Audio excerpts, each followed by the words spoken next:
Allez, salut YouTube, donc on se retrouve pour une nouvelle vidéo et la première vidéo immobilier de la chaîne. Sur la vidéo précédente, je vous avais présenté l'un des meilleurs revenus passifs, c'est-à-dire la location de voiture. Donc si t'as pas vu la vidéo, ce que je t'invite à faire, c'est aller la regarder, elle est juste à côté de celle-là. On va un peu débroussailler le sujet parce qu'il y a beaucoup à dire. Il y aura 4 points sur cette vidéo. L'étude de marché, plan et financement, stratégie d'acquisition et gestion de l'activité en sous-partie, services additionnels. Bon, pour l'instant, t'as l'impression que je parle chinois, on va détailler tout dans la vidéo. Dès que tu vas commencer autour de toi à parler d'immobilier et tu veux investir, on va t'expliquer que pour gagner bien sa vie et en vivre, il faut 10, 20, 50 biens. C'est faux. Je vais t'expliquer ma stratégie. Avec 2, 3 biens, tu peux déjà commencer à en vivre et bien vivre. Évidemment, ça se fait pas tout seul. Il faut faire des choses en amont. Ça demande du travail, mais ça se fait. Donc c'est ça que je vais te présenter aujourd'hui. Donc la première étape, ça va être l'étude de marché. Tu veux y faire de la location immobilière traditionnelle, c'est-à-dire longue durée avec des locataires qui te font des virements tous les mois, ou de la location courte durée comme on va faire. D'ailleurs, c'est de la location pas appelée courte durée classique, c'est de la location courte durée un peu premium, un peu à la manière d'un hôtel. Nous, il faut qu'on se rapproche d'un hôtel pour qu'on puisse justifier les prix et les services qu'on va appliquer dans nos biens. Donc, l'étude de marché, ça implique d'aller sur les plateformes, donc Abritel, Booking, Airbnb, Airspace, on en reparlera tout à l'heure, c'est une autre plateforme. En allant sur ces plateformes-là, tu vas scroller, tu vas regarder, cliquer sur les logements, voir ce qui se fait, quels services ils ont, pourquoi, comment ils sont loués, le taux de remplissage, etc. Ça, c'est un travail ultra important parce que ça va te permettre de t'inspirer. Évidemment, on n'est pas là pour copier parce qu'on est là pour faire mieux. Donc, tu vas t'inspirer des lieux, des appartements, des décos, etc.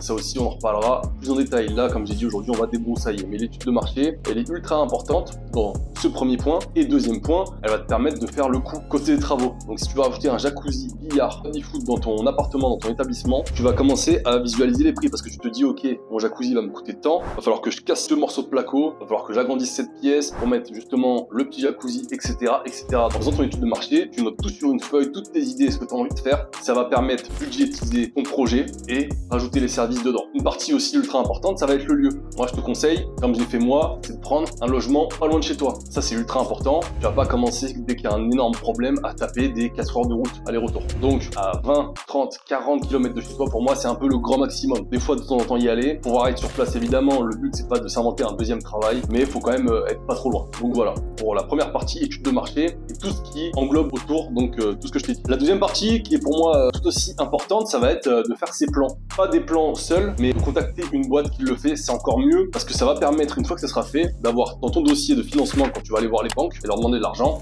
d'avoir un truc solide, d'avoir des vrais plans d'une vraie boîte, d'avoir une vision du projet réel, un coup de tout ce qui va être accessoire, le mobilier, la déco, les murs, tout va être costé et mis dans le dossier. Avoir des plans, c'est ultra important, et des plans professionnels, tu vas mettre une longueur d'avance sur tous les autres investisseurs. Ton dossier, tu vas faire une banque, 2 banques, 3 banques, même si c'est des gros chiffres que tu vas acheter, même si c'est des gros chiffres que tu vas emprunter. Faire des plans professionnels et d'amener un dossier complet à ton banquier, ça va te faire remonter tout en haut de la pile s'il y a des dossiers. C'est pour ça que je te dis que ça aussi c'est ultra important, faire ses plans et avoir une vision claire du projet. La troisième partie, ça va être l'acquisition des visiteurs et des clients. En effet, moi la plupart des gens que je connais qui sont sur les plateformes, surtout dans mon coin, les gens sont sur Airbnb évidemment parce que c'est the plateforme, et à la rigueur Booking à côté. Et peut-être certains vont être sur Abritel. Mais ce qu'il faut, c'est ajouter toutes les autres plateformes. Il y a Le Bon Coin, il y a Peerspace, comme je t'ai parlé tout à l'heure. Il y a d'autres plateformes à explorer. Il y a ton site à faire aussi à toi. Je sais pas si je l'ai dit, mais de plus en plus, les plateformes vont devenir de plus en plus dures avec conditions d'accès.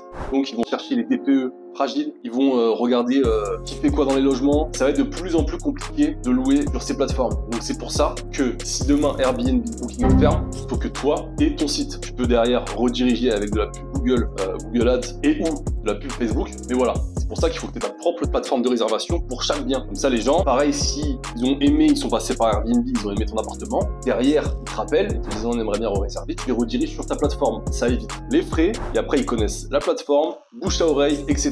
C'est pour ça que je parle de stratégie d'acquisition de clients. C'est sur ça qu'on est. Là, c'est vraiment du professionnalisme. On laisse pas juste son annonce sur Airbnb et dès qu'il y a une demande, on accepte, ah, c'est bien, allez, et on passe à autre chose. Il faut fidéliser les gens, leur faire passer un excellent séjour pour qu'ils puissent revenir s'ils sont dans la région. Pas juste un séjour de passage, tel un Ibis ou un sombre F1, voilà. Parce que les Formule 1, c'est pour, voilà, quand on est de passage, on s'en souvient même plus le lendemain. Là, faut que les gens, ils rentrent chez eux, quand ils voient leurs amis, ils leur disent, mais là, on a fait un Airbnb là-bas, super, on a eu ça comme service, il y avait un jacuzzi, on a pu faire ça, il y avait une bouteille de vin au frais, il y avait un mini-bar, on nous a même servi un service de rose sur place, etc. Bref, les services additionnels, on va en parler justement juste après. Donc c'est pour ça, stratégie d'acquisition des gens ultra important, c'est pareil, je ferai une vidéo dédiée pour chaque petit sujet et sous-partie. Dernière partie, ça va être la mise en ligne et la gestion, et aussi du coup, ça inclut la professionnalisation. En fait, ça va être même le plus important, parce que ça va être tous les services que tu vas ajouter à ton appartement. Donc, il va falloir penser à prendre un photographe qui prenne des photos d'exception pour tes appartements. Déjà, juste ça va te faire remonter dans les listes des sites. Parce que ton appartement, déjà, les gens ils vont scroller, ils vont voir les photos, ils vont se dire oula. Donc ça, déjà, c'est obligatoire. Ensuite, tout ce qui est service additionnel. Et c'est là que je parlais de ça tout à l'heure. Donc, minibar. Mettre un PDF ou une extrait de PDF que j'ai sur l'un de mes appartements, sur la vidéo,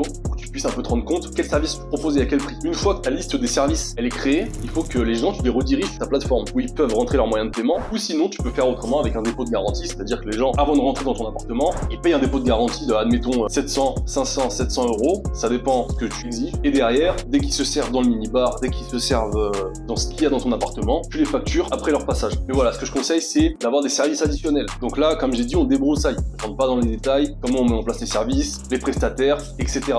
Là, je t'ai juste un petit peu survolé le sujet, c'est pour que tu puisses te rendre compte que c'est un excellent accélérateur de patrimoine, la courte durée, et surtout quand c'est bien fait. En fait, il faut que tu penses comme une boîte. Tu te dises comment je peux maximiser le moindre euro avec ma clientèle. Donc voilà. Donc là, pour cette vidéo, c'est vraiment ce que je voulais te présenter. C'était les 4 points. Étude de marché, les plans, stratégie d'acquisition, fidélisation, parce que ça rentre dedans, et derrière, gestion de l'activité. Donc ça a coupé, c'est pour ça que le cadre est différent, mais le message est passé. Donc le point d'honneur sur cette vidéo, en tout cas, c'est une première vidéo immobilière. Évidemment, il y aura une série d'autres vidéos. Ça va être, comme j'ai dit, le professionnalisme et le côté premium. Voilà. Parce qu'il faut sortir du lot. Il faut pas prendre les gens pour des bananes. Les gens, ils veulent un service. Il faut leur donner plus que ce qu'ils espèrent. C'est la base. Ça vous rendra toujours déjà mieux en tant que personne. Et en termes financiers, ils vont en parler et ça plaira. Donc c'est pour ça que j'insiste là-dessus. Donc c'est tout pour cette vidéo. Si tu veux aller un peu plus loin, j'ai mis un dossier Google Drive en description. Il y a juste à cliquer dessus et tu vois les chiffres et ce que j'ai gagné sur mon dernier projet mobile. Donc n'hésite pas à aller en description et me dire ce que t'en penses. Donc c'est tout pour aujourd'hui et on se voit du coup très vite pour une